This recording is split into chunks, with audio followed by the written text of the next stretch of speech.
Let's give it up for him from our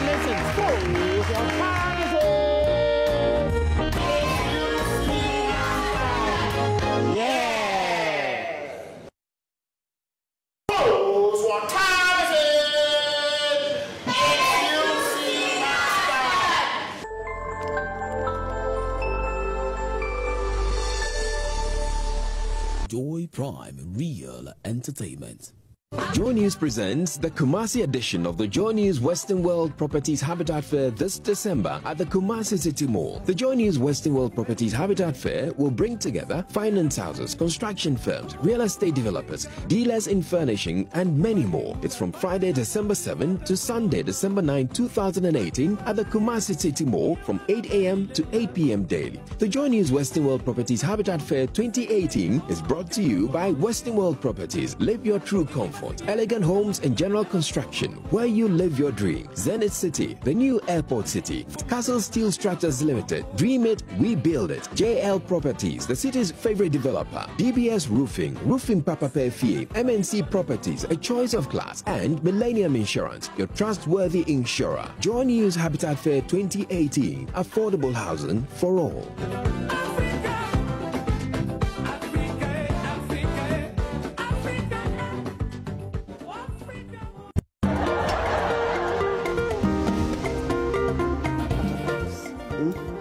Don't see the way if I'm doing the case and look at you. My heart is vibrate for you. Please, nobody say, let me kiss you soon. If you want to cry, it's okay. Can you kiss me?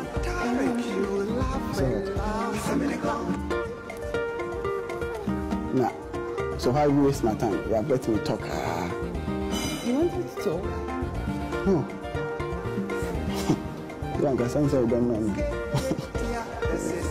Do this and let me see. Do it. Like this. Like you have. I'm doing this, so you have to do this. Hey. Hey. How much are we staying here? I think you have catch me. Okay. So this is somebody who works in court. As you can see, I'm talking about law. I'm teacher. Had a law break up to save people who love the complacement. Okay? So, but now you know law. Okay? So, all the time, every Sunday, every Saturday, please don't waste your time. 5:36 King, open your TV to Joy Plan and watch something. Okay, now go home and let me talk, continue to teach you law. Come on, lie on the table for law. Lie down.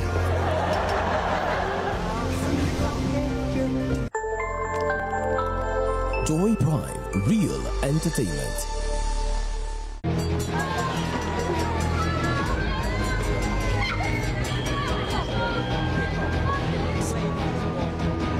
You empower us to go where few journalists dare to venture. In ways you cannot imagine. Fire him! Fire him! To own and use a piece of land, it might cost you your very life. Be killed and must also be killed. We ask tough questions and demand answers. More than 1,500 hectares of farmlands have been destroyed. Compelling stories of hope and despair. As I travel, I'm becoming very numb to situations like this. Voice to the voiceless.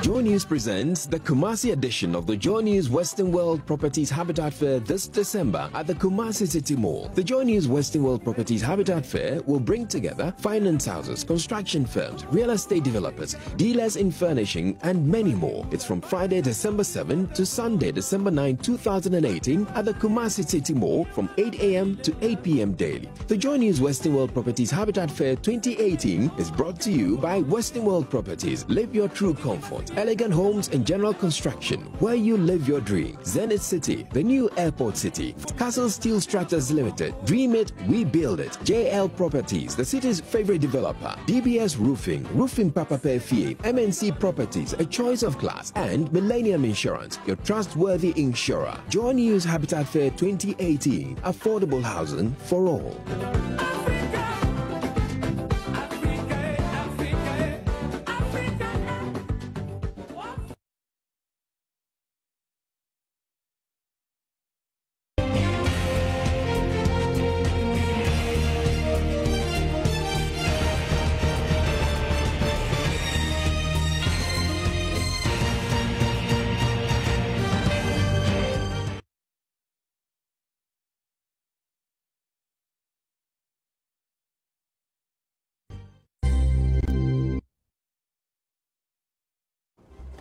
On PM Express tonight, the controversy rages on.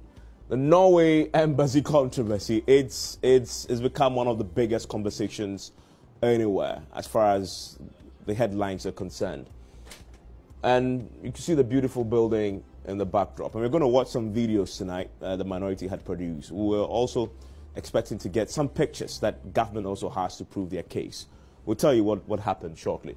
So really, I'm sure yesterday you watched PM Express. We did a lot of this as well, but this is a very fast-moving story, and a lot has happened today that we could not ignore because a lot of facts have emerged as well. Government has issued a statement. We've seen the minority hold a press conference as well. Too many facts that we can't ignore. We know that the Foreign Affairs Minister and the ranking member on the committee had clashed in Parliament yesterday. This is all there is to it. The dollar sign is causing a lot of the controversy. And as we've seen here, the figure, the minority has told us yesterday that this is costing somewhere around over $12 billion for a house that was bought for $3 billion just last year. And they've raised concerns about that. It's inflated by as much as $8 million the minority had claimed, which is really at the heart of the controversy. There was a press conference by the minority today at which they put out a series of videos and documents that they insist back their claim that this deal is bad, is really inflated as far as the minority is concerned. We'll be interrogating some of the evidence on the show tonight. They insist that government claim that the transaction has been suspended, and that's the minister's claim yesterday. It's untrue. And the minority say they have evidence to show that, in fact, this claim is untrue. And the documents, there are a lot of them. We talk about we know that they say that the agreement cited between the government and the property owner on renovations to be done. In fact, the minority claim that renovations currently being done is evident that government has gone far with the transactions. Possibly money is committed to it already. We'll be interrogating it as well. The president is being asked tonight by the minority to look into it. They want the president to set up a probe into this matter. We've been speaking with the deputy Foreign Affairs Minister on my other show on radio about this. I've been probing. I've been asking him about whether this will happen. He says if the president asked him to advise on whether to grant this demand, he will say it's unnecessary. If you join us after the break, we'll be interrogating the evidence. Yesterday we heard a lot about how this started, the allegations. Today we'll be interrogating the evidence. There are videos, there are documents, there are pictures. We'll show it to you so that together we can all dissect this and come to our own conclusions where we stand as a country in solving this particular matter. Stay with us here on PM Express.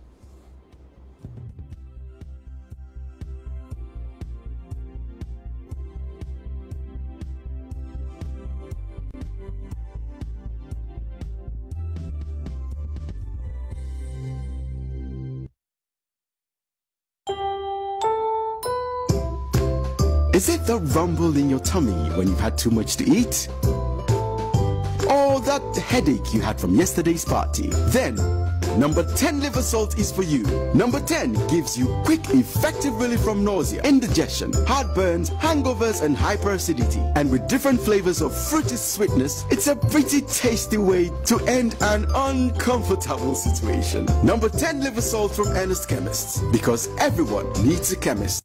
K20, in the bar or in the party. K20, in the funeral or any other gathering.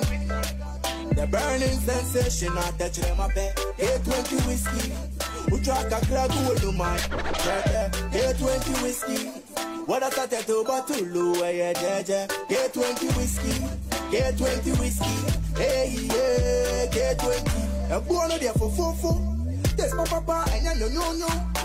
Opa makes it, Opa no mess anything they go, K20, in the bar, or in the party. K20, in the funeral or any other gathering. K20 whiskey, the burning sensation at the chamape. No more yansem, one ton more biarundi in Fidwa watche, on your map painful. Are you tired of the hassles and stress of owning a property in Accra? Do you crave for quality, beauty, elegance, and security in a serene environment? Then look no further than Elegant Homes and General Construction. With an impressive track record, a lot of experience, and being one of the leading real estate companies in the country, Elegant Homes gated community fits all your needs. Our homes are architecturally unique with detailed finishes, 24-hour security, tarred roads, solar street lights, covered drains, and constructed within schedule. At Elegant Homes, you have a truly serene environment with social amenities. And payment terms are just so flexible. Elegant Homes also fabricates and sells high-quality UPVC windows, door profiles, plasterboards, gypsum adhesives, and other building materials. Visit our office at East Legon near American House. Contact us via the following telephone numbers. Visit our website at www.eleganthomesgh.com. Waste no time. Your dream of acquiring a property is here. Choose Elegant Homes. Elegant Homes, where you live your dream.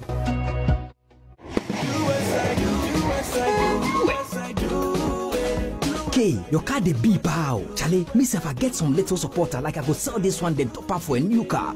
Oh bro, why don't you do as I do? Bank of Africa, my closest partner, sorted me out with a personal loan, and they can sort you out too, so you can change this your car. Hey, see, right now, dear, life is good for you, pal. You have been able to expand your business, which means more money for you. Hey, madam, no. Oh yeah, it's not been easy, but with hard work and SME loan support from Bank of Africa, my business and my life is better. Just do as I do and bank with them. With presence in Ghana and across the continent, Bank of Africa is changing lives of individuals and businesses. We are a strong group of professionals and a partner you can rely on. Bank with us now and feel the difference. Bank of Africa, as strong as a group, as close as a partner. Do as I do.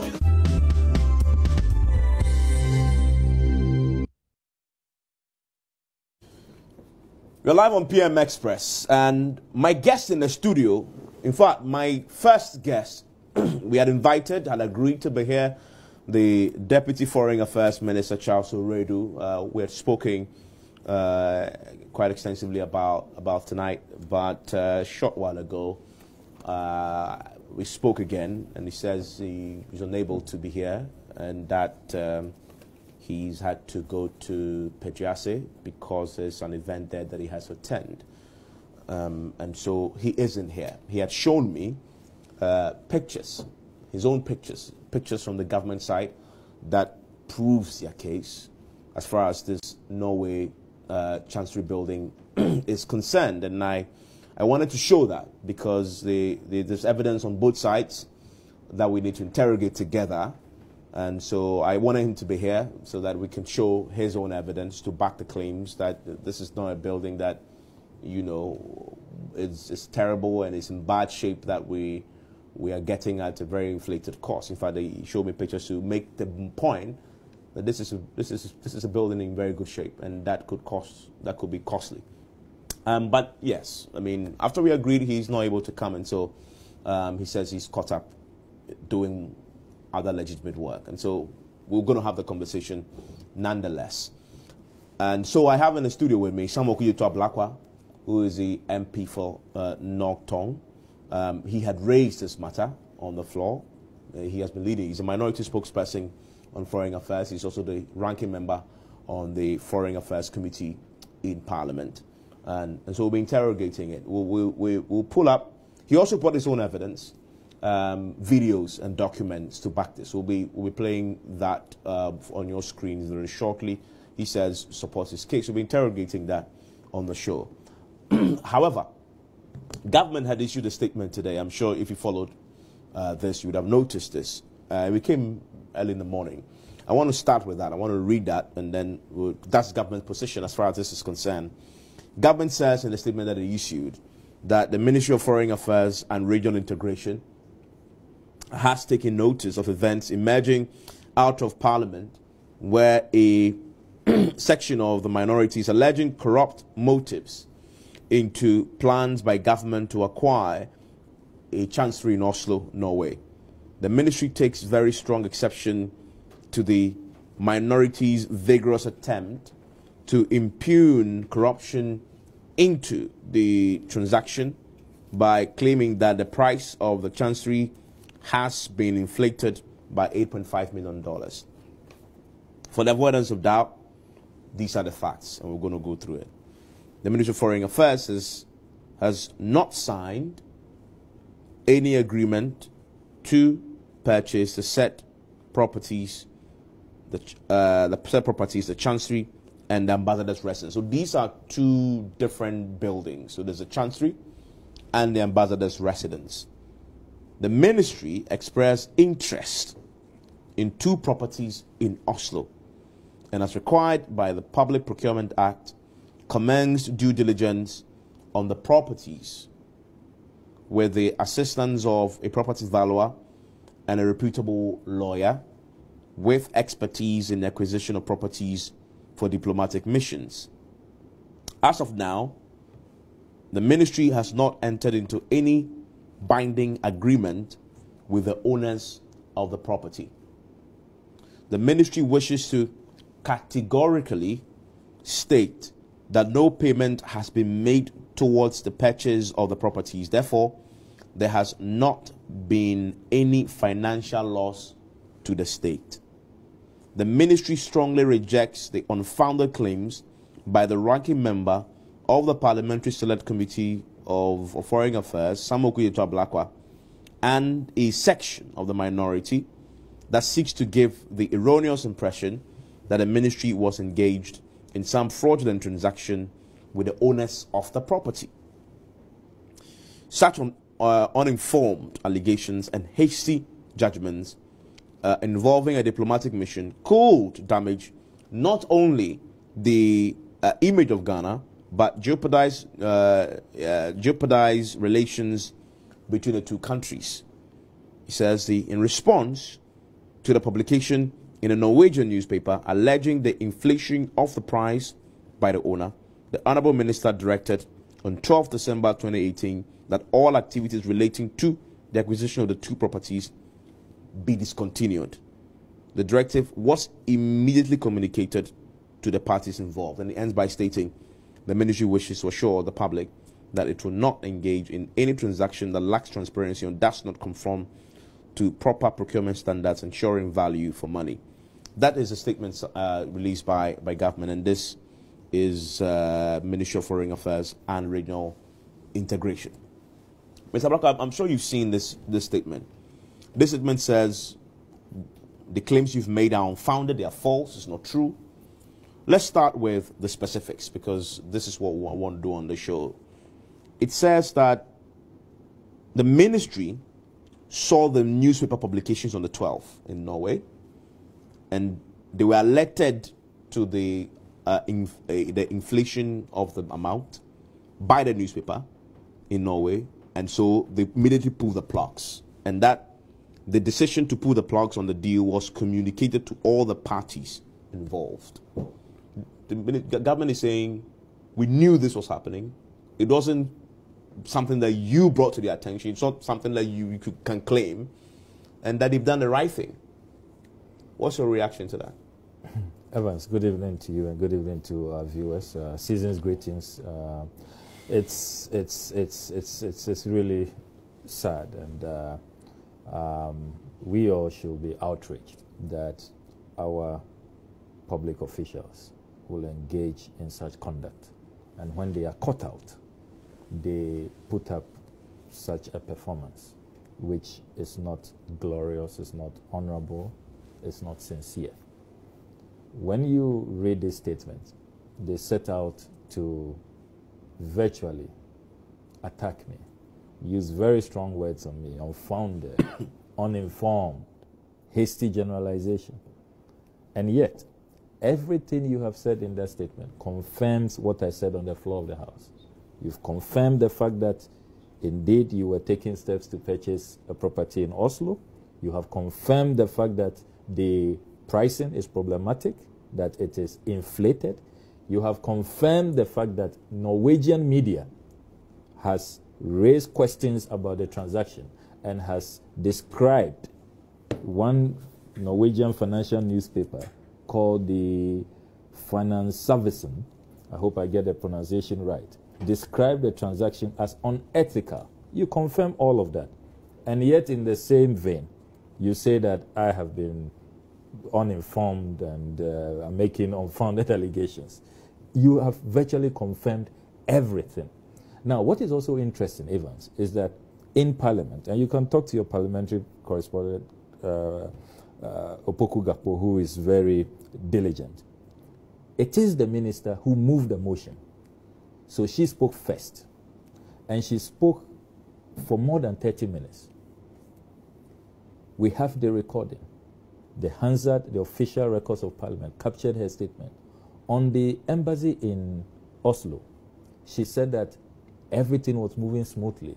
Plans were far advanced. Very soon, there's going to be a takeover. The embassy will be opened. That's what the minister said. It was not until I, in seconding the motion with reservation, raised the matter. And then the speaker asked for me to tender the documents I have, and there was all the controversy and the adjournment, the break. When we returned from break, that was when the minister announced that she had, as at last week, Wednesday, withdrawn Ghana's interest and that Ghana was no longer pursuing that project. Strange.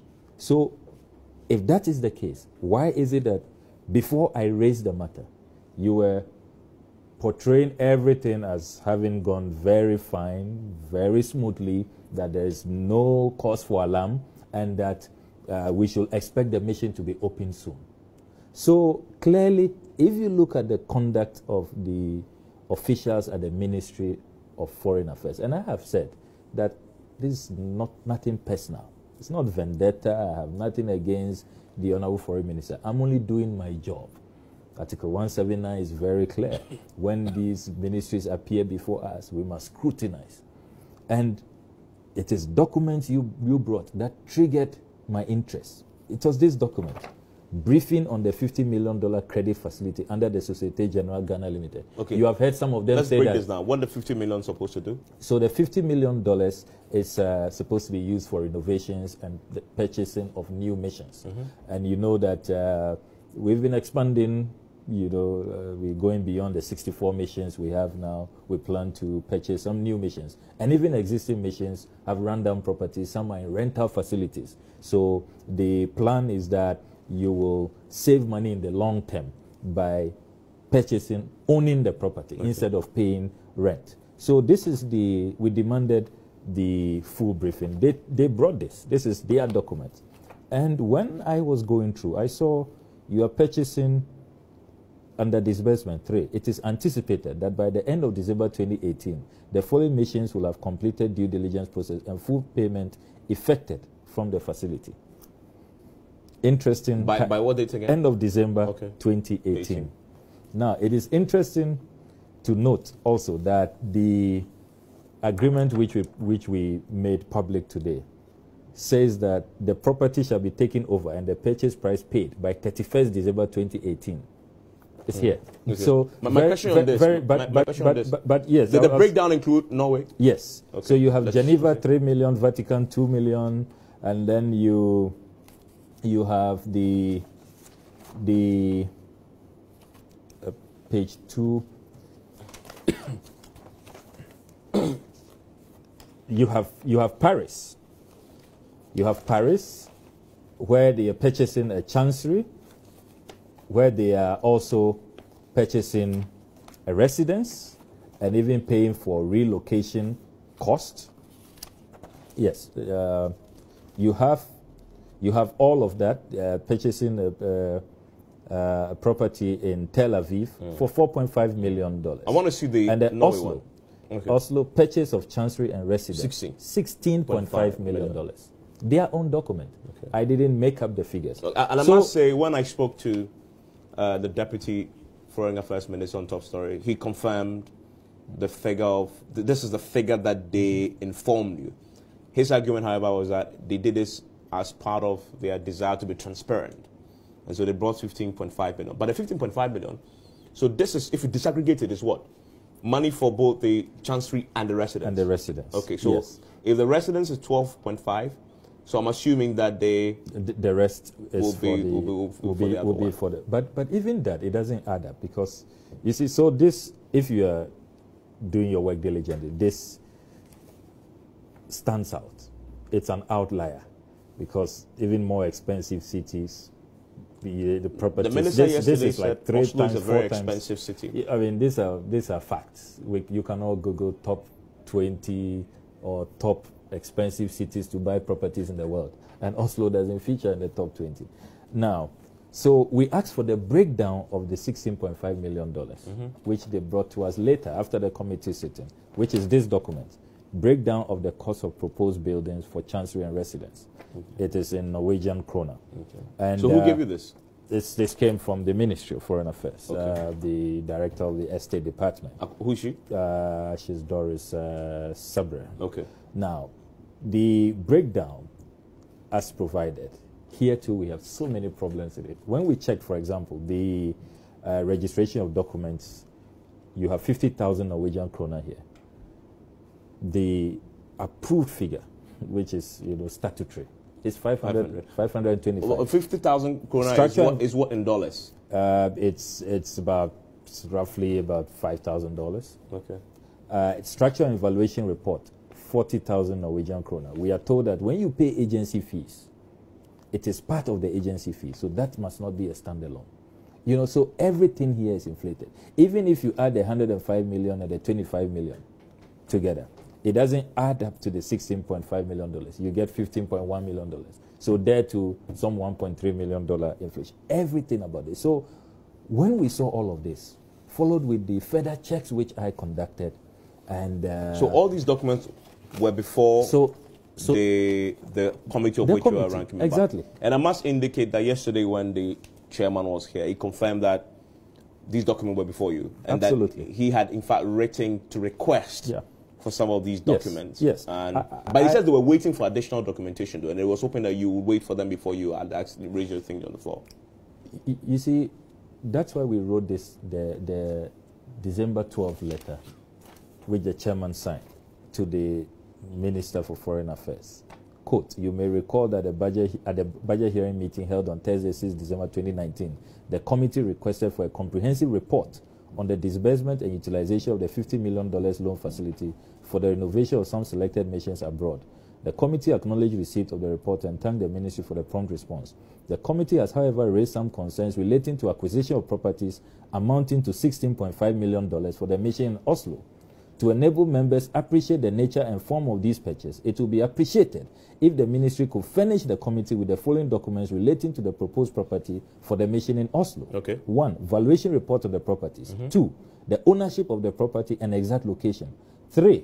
Purchase agreement or contract of purchase. The committee, at your earliest convenience, wants to meet you for a thorough briefing on purchases and activities of the mission in Oslo. While the committee anticipates a favorable response, please accept the committee's warmest regards. Signed, yours sincerely, the Honorable Anof Frank Dompre, Yeah, chairman. he confirmed Committee he on did Foreign this. Affairs. Yes, because of the concerns he on had. the 12th of December. Now it is quite curious that the minister's statement. She says that they heard about the Norwegian publication, and so on the 12th of December they withdrew their expression. This is dated 12 as well. Ours is also dated 12th of December. So interest, and this Norwegian publication was quite a long while ago, and it was us who drew the attention. We sent text messages when she was in Japan, you know. So when she was furious, when she confronted me in Parliament during the break and was saying that, I was really taken aback because we had sent her text messages, we had tried to reach her, and we had sent this letter. So we expected that you would meet the committee first before coming to the floor to seek approval. Because when you get an omnibus approval, it means that Parliament has given you the stamp of approval to engage in all of these transactions. And that is what I stood up to fight, to avoid. Because, you see, I would be derelict, I would be shirking my responsibility if we allow the approval to be given.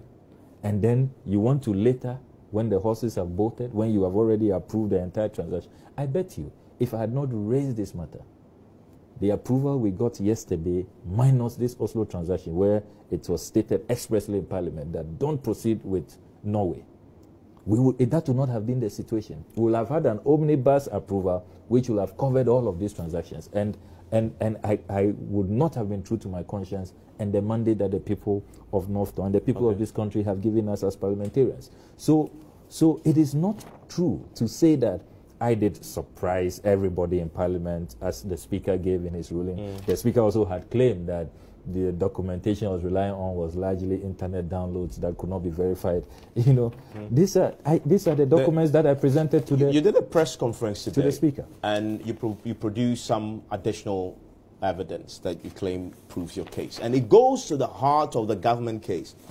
Government fundamental point is we haven't spent a dime on this. We did not accept the deal, we pulled the plugs, and we are not taking it because it's inflated.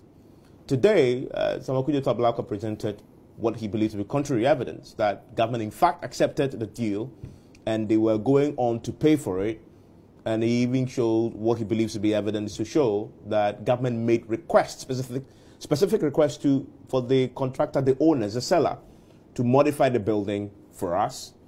We'll be interrogating that evidence when we return from the break. This goes really to the heart of it. When we return, and in fact, we have some of the videos that he pointed to at a press conference. We'll watch that and interrogate that together. Stay with us.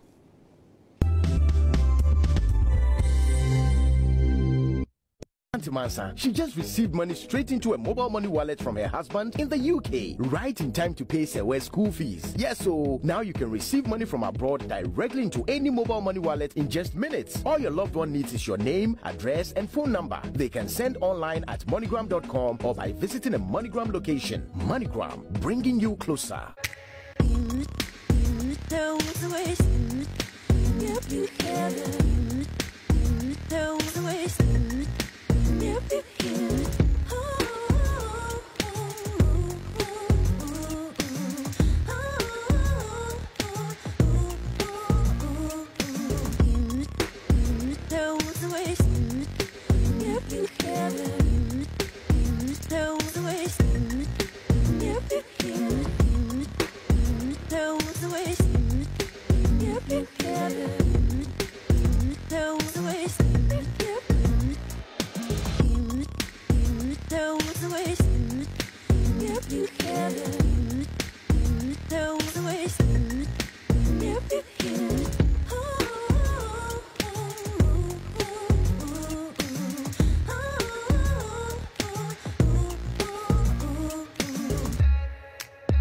Woodin, le créateur.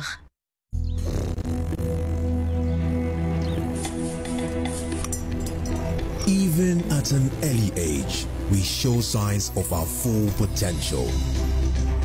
With some help along the way,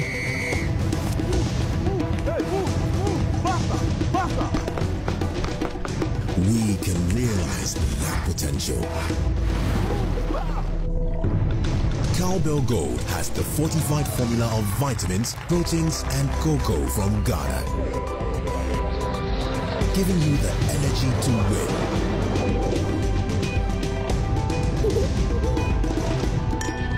Go for gold. Cowbell Gold. Energy for winners. I'm happy we are all feeling better now and have to part ways, but I will get in touch. My stay here has all been dependent on loans from my relatives, and now I have to pay cash to get discharged.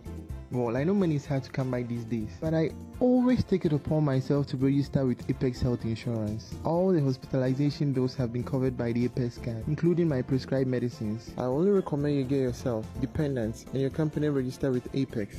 You will enjoy cover for consultations, prescribed medicines, medicine delivery service, Apex MOMED, physiotherapy, maternity, spectacles, and many more.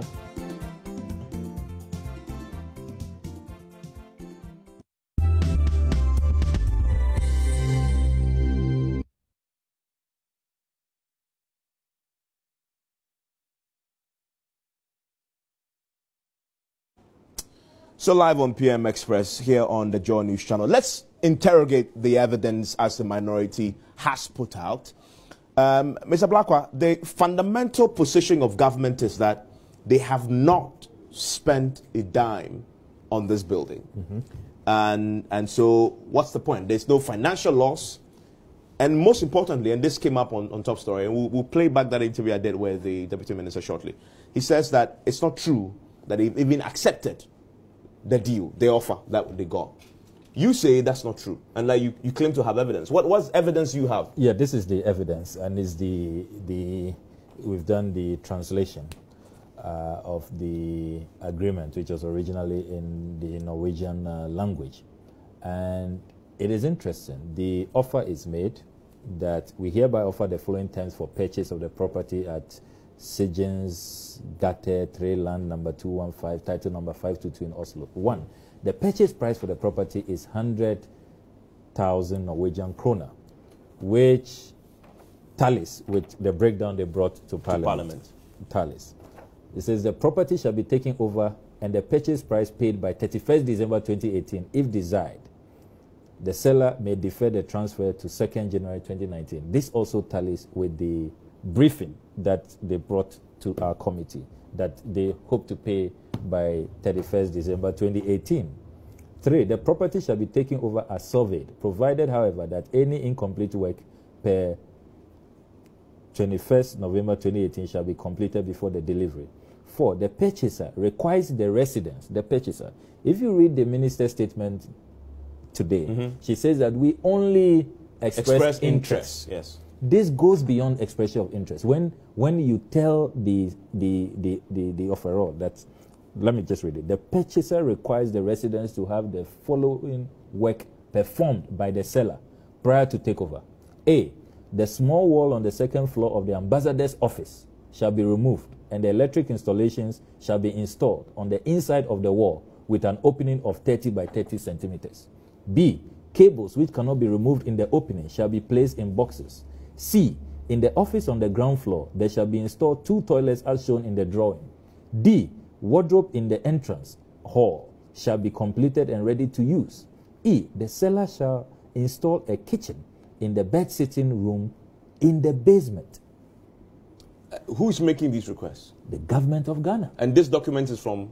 The Ministry of Foreign Affairs. It was part of the ones they brought to the house? Yes. So these are, you said this is requests they made of the seller. So this goes beyond just an expression of interest.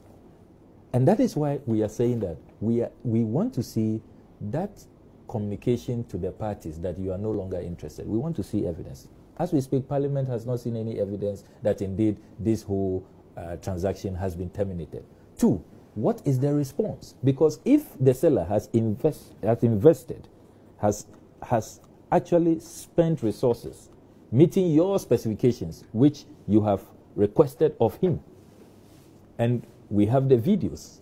On the 13th of December, we sent a team.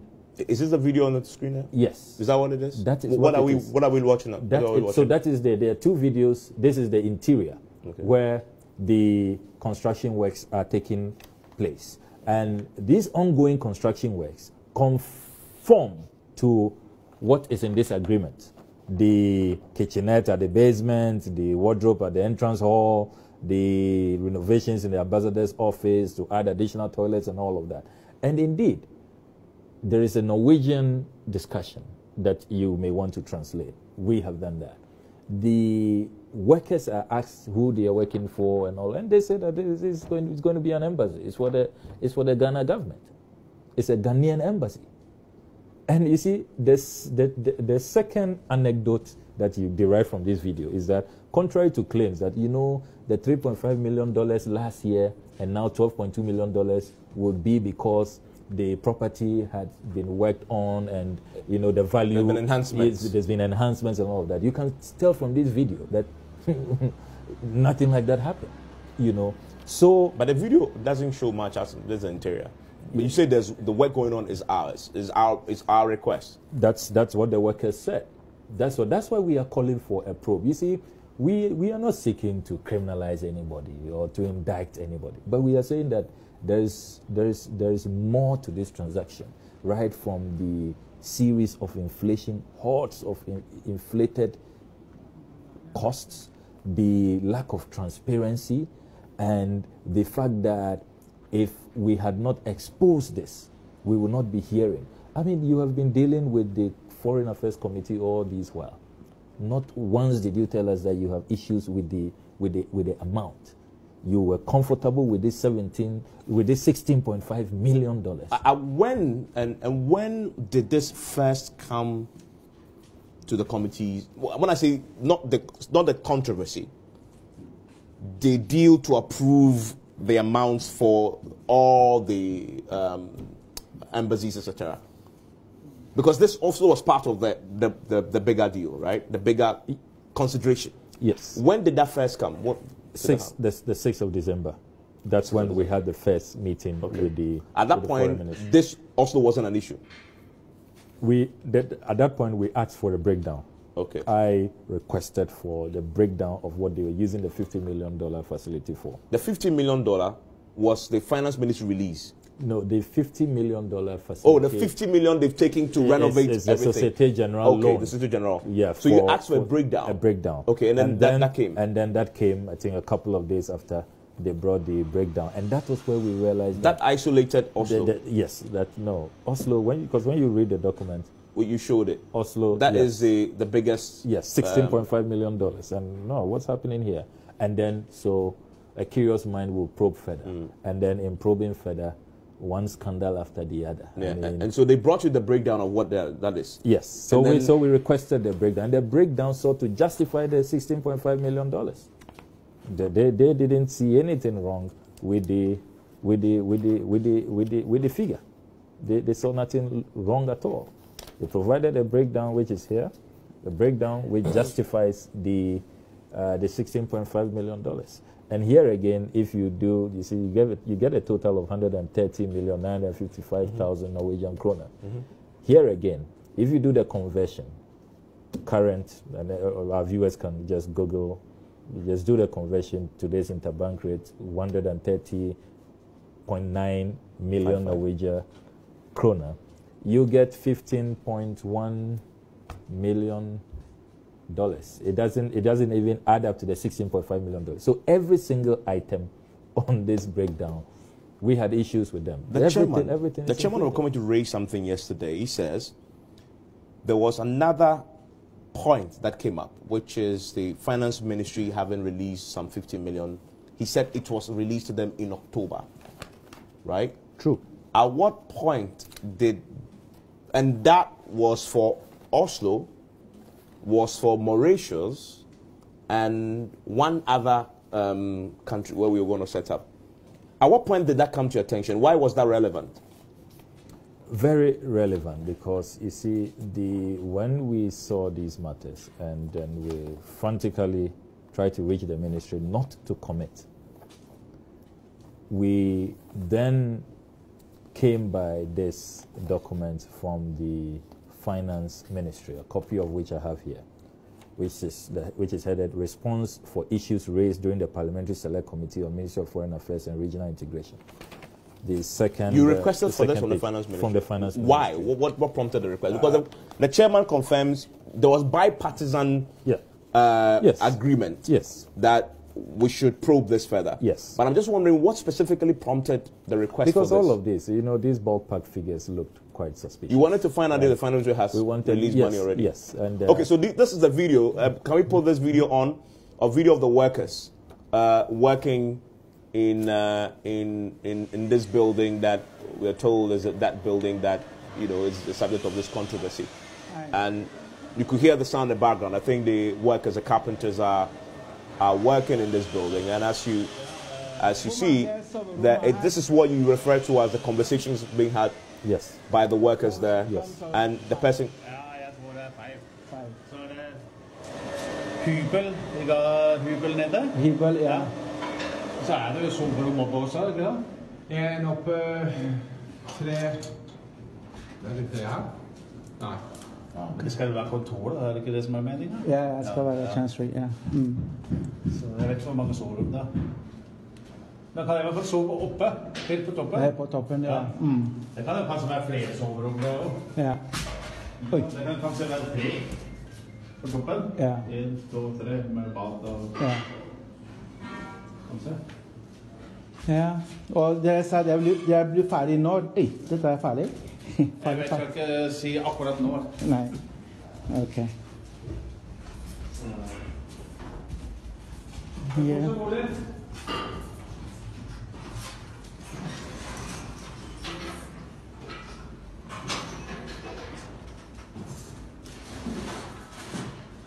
Conversation. I don't pretend to understand the Norwegian language, but I heard the word chancery in there, which is the one word that we've been talking about since yesterday, the chancery.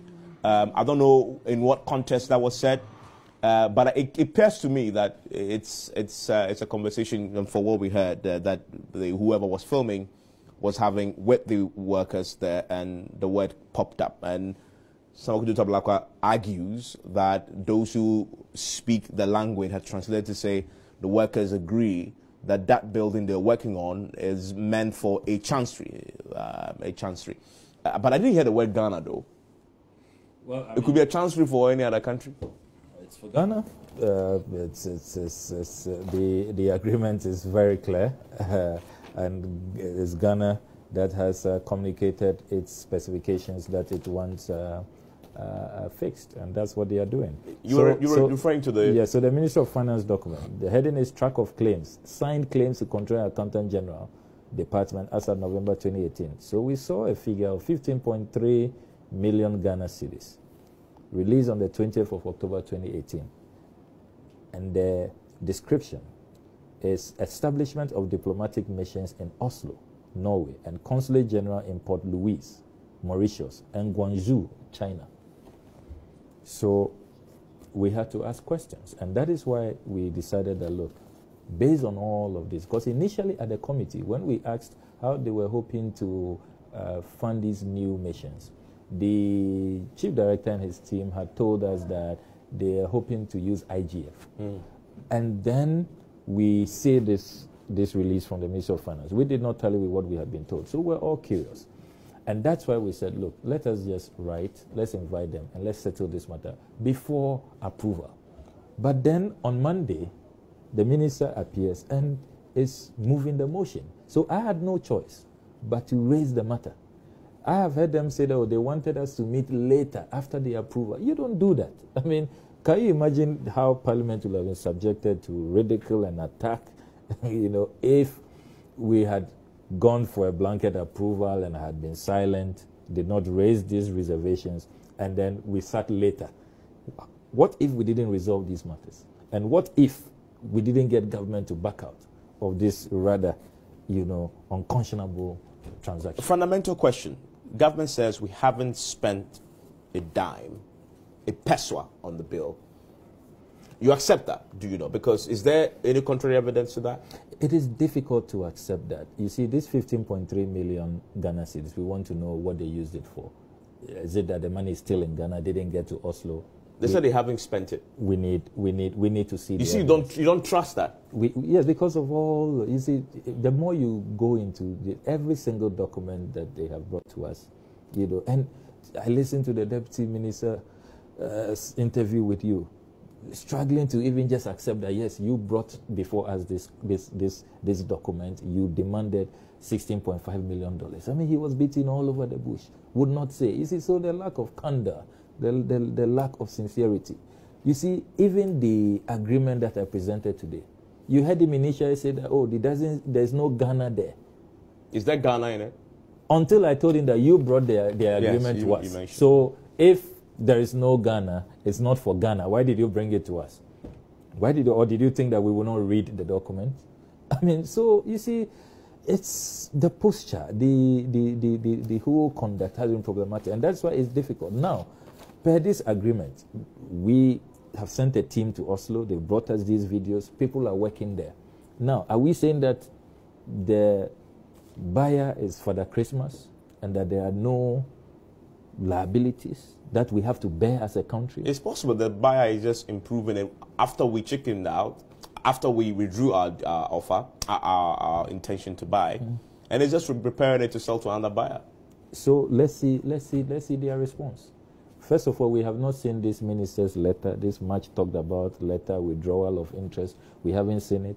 2, we have not seen the responses from the parties. Because it may just be a matter of time, we will hear some demand being made, some judgment debt claim. You never know. So let us get to the bottom of this matter and settle it once and for all. Okay. I wanted to listen to the deputy minister refer to my interview with the deputy Okudzeto Ablakwa. Yeah, he used to be a former deputy minister himself.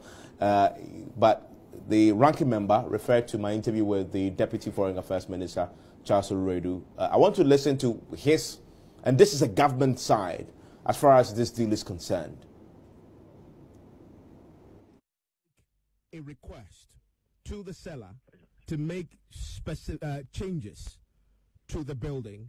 We dispatched a team, a 5-member team, to Oslo to first look at the possibility of having a structure. It can be rent or whatever, so that when we move in, at least we have a place of abode. Now, this team came back to us and made a report. Out of the report, they had some options, about 3 or 4 options, and they presented a recommendation. Their recommendation was that out of the 3 or 4, we should, select this one. Of course, we looked at the technical reports that were submitted together with these options, and we decided that, okay, we're going to go for this. Now, the minister gave them, the go-ahead, to start talking to these people. Then Minister went to Japan with His Excellency the President. Then on the 12th of December, she got wind of an article in a newspaper somewhere in Oslo saying that this figure, the seller who is selling this property to us, has padded the figures and all that. Then quickly, she called in to Accra and demanded that we discontinue, this whole discussion, even on this property. So as we speak now, Minister has not signed any agreement. We have not expended a peso. So the ordinary person, the Ghanaian taxpayer, he said nobody has expended a peso on this property. So for me, my question, Minister, did you or did you not accept the offer that was made to you? We have never accepted. Let him produce a signature from any official from this ministry. My second. That purpose to show, or that of the minister, because the minister who is supposed to sign this agreement, let him show you any document signed by our minister or any senior official here that purpose to show that we have indeed accepted this offer from this seller. My second question, if you did not accept the offer, why did you take documents to Parliament for the Foreign Affairs Committee to consider approving the amounts for the purposes of the purchase of several buildings as part of our diplomatic missions, and which included the Norway building? Evans, you've asked an excellent question.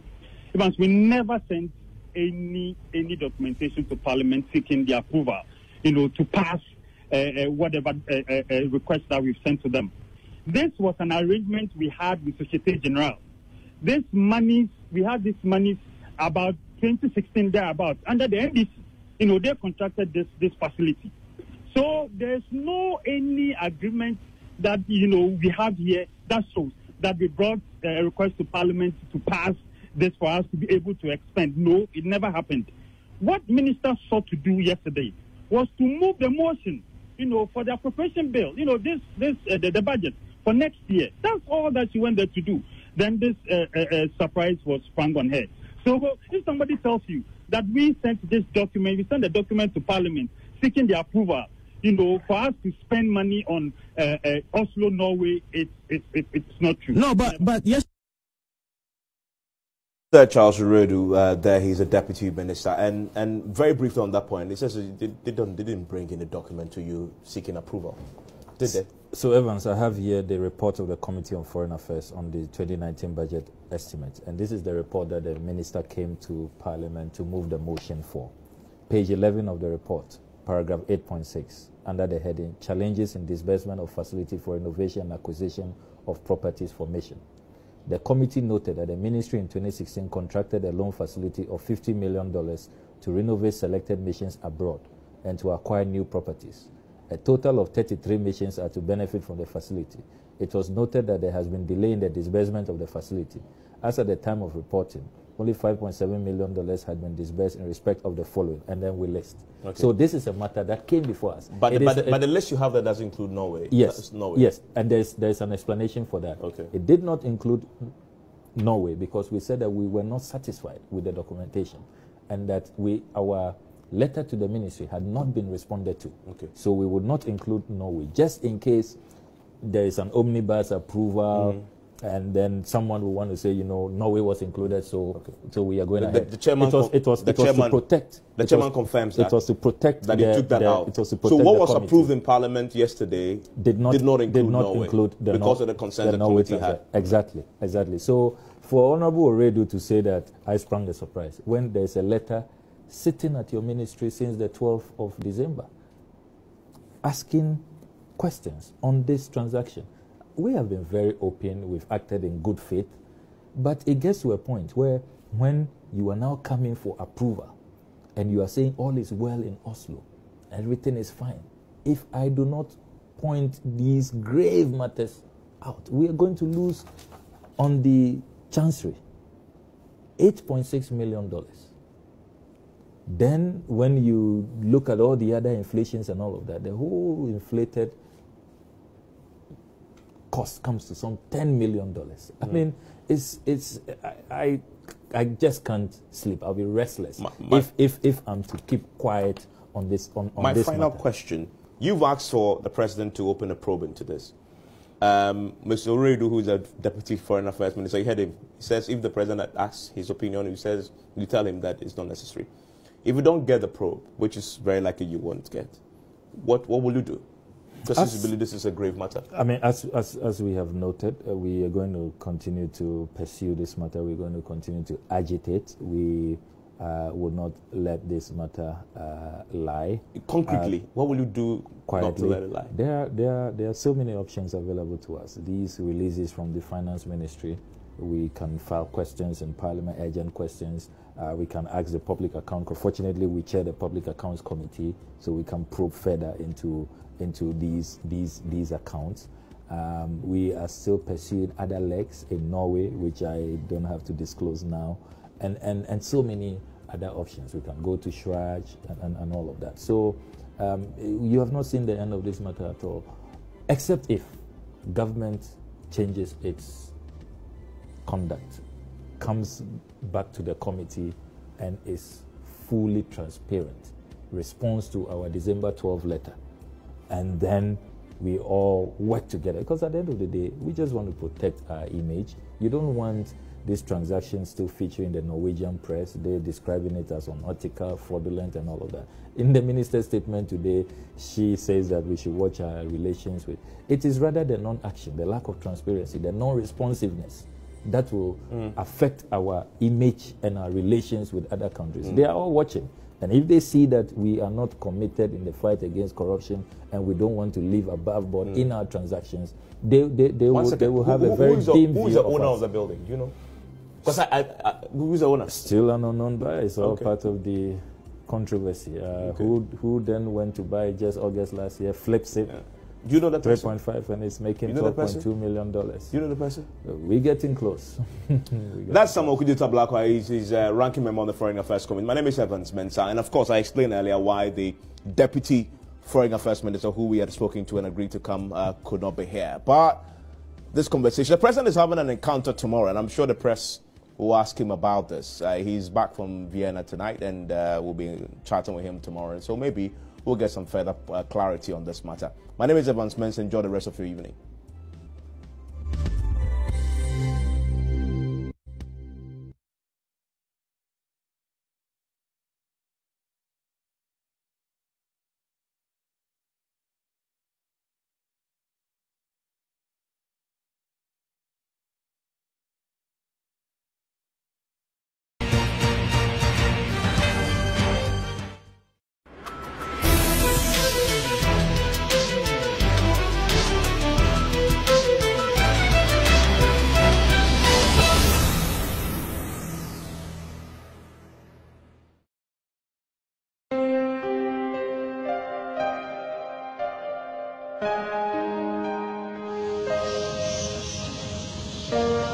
It is 4:20 a.m.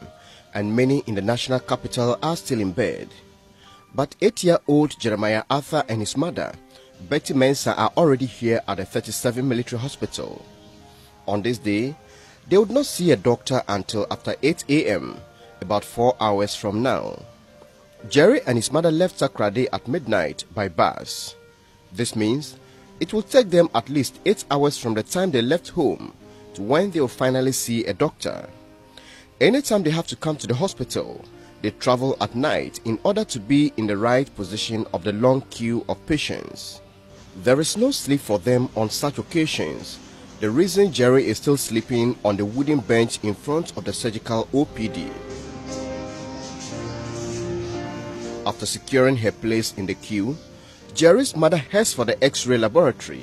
She must do this before daylight brings with it another long queue that will delay their turn to see a medical doctor. Previous experiences have taught her that an X-ray is a predictable ritual of Jerry's medical review. Jerry and his mother came to the hospital with only what they wore because they thought they would be done by midday and returned to Takoradi. But the doctors decided otherwise. Jerry would have to undergo another surgery, which is scheduled for the following day, Friday, January 5th, 2018. He is admitted to the Nkrumah ward, a ward he is very familiar with. They say you go for surgery. How do you feel about that?